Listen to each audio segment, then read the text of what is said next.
Whakawhalaia atu, a late game tonight, 8:20.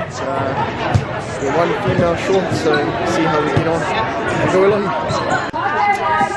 Whakawhalahi atu, hepe e tau plea e pōnei. So, yeah, I mean, we lost again, it was alright. And the good thing is that, yeah, we're here, and all I can say is we just got to keep on, because like I said before, all the time we're in Premier A grade. So yeah, not bad, not bad. Alright, we're in. Good night. Heia, whakawhalahi. Whakawhalahi atu tō rosi ni kumeka le. Whakarataha e puri pōnei. He pere e spatiko nihi ngā o netball. Lahi mamahi tō hui, mamahi tō sino, mamahi tō ase. Hako ei koutu e kau. Kai Pamo, whawha, lahi whiwhia e kau si koe mena ia, ne hau e kau ke whakarataha, ke play sport nei. So, heia. Hello everyone, thank you for joining us once again.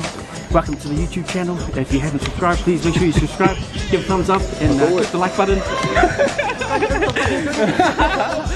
As you can tell, this is primarily Niuean team. We love to bring the heat. We are the only Niuean team in this court and competition, if I'm guessing correctly. So yeah, we're definitely here to support each other in our goals towards the goal setters team.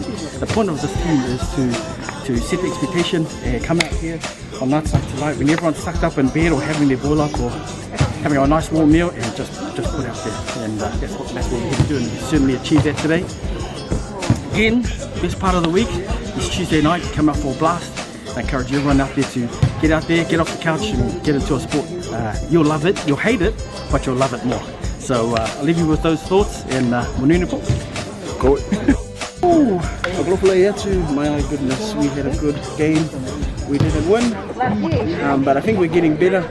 Everybody in their positions are getting a bit more skillful and a bit more aware, so improving. Still haven't won though. Whakawhalahi. Thank you for letting me come now.